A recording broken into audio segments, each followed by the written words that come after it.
Hi. Hey, Kimberly. Hi, how are you guys doing today? Good. How are you? Good, good, good. I'm excited for Reasonable Doubt. Can you elaborate what viewers can expect from this season? I think the viewers can expect a lot of drama, but a lot of you're going to get a chance to have the opportunity to go on this journey with these characters, to see them trying to navigate these new chapters that have come into their lives. You know, in Jax in particular, you're going to be able to see this woman and see these things that change her, that change the way she thinks, these events that change the way that she now perceives her personal life, her professional life. And you'll get a chance to even have these judgments about her. You know, her having the job that she does of being a defense attorney. You know, she's grown to have this. What would I call it? Almost this shield of knowing how to navigate and how to handle people and what she's going to share with people and what she's not going to share. And I think throughout the course of the season, you'll get to see little chips that come in that are even sometimes she's not even expecting it to happen, but it forces places to open within Jax that she didn't anticipate. And you're going to see how she now has to navigate this new space that she's in, and what it does, what it says about her. And she has to figure out how she now feels about that. This show is executive produced by Kerry Washington. How hands-on was Kerry with, just filming the show? Very hands-on, right, McKinley?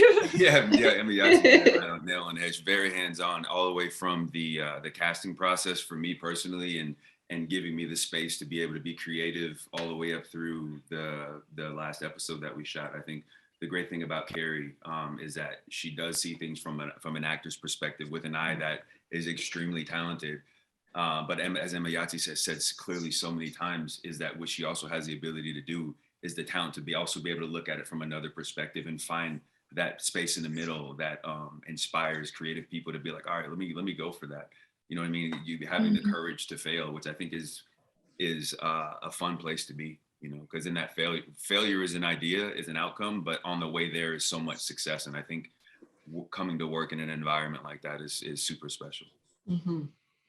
What do you hope people take away from watching Reasonable Doubt and seeing your characters on a show like this? Well, I hope people take away how amazing Emayatzy is, and then I'm gonna let her finish. Oh, McKinley, it's whatever. I love just the dynamic of Jax and Lewis, and viewers are going to see them go through some stuff, and that's what happens when you're in a marriage. You're going to experience that, and so I would hope that the viewers would be able to go on the journey, with Jax and Lewis and be right there for all of it. And then come out on the other side of it at the end of the season and say, you know what, look at these two people. This is what happened. And they were able to navigate it, and see themselves within that. We all, and especially in marriage, in relationships, you change, you grow, things happen, but it's always gratifying when you come out on the other side of that. However you come out, together or not together, but however you come out, you're a changed person as a result of that. And so to be able to see what happens with these characters, I would hope that people will walk away and say, you know what, I enjoyed going on that ride with them, and I want to see what's going to come next. And I really think that's what people are going to say, because it's a damn good show. And I would just add to that I think the thing that's interesting from Lewis's perspective in the context of this relationship is, as these things happen to Jax, it's just like real life. There's these things that happen to people that are in relationships that forces you to assess where we are on the journey, and how is this going to affect us? How does it affect the way we think about one another, the world that we operate in? And in some of these situations, it's not so easy just to walk away when you don't, like before, when you don't have kids and these other situations. Mm-hmm. So finding the space to be able to be honest about where you are, and the freedom to be able to assess where you are and make choices that make sense for you as a human being. I think that's a skill, or kind of a track record that we could all begin to put in our own personal lives as well. Where is the buzz? Oh, yeah. Where is the buzz? You said We used to be was a singer. mine, Oh, mine. where is the buzz? Ooh.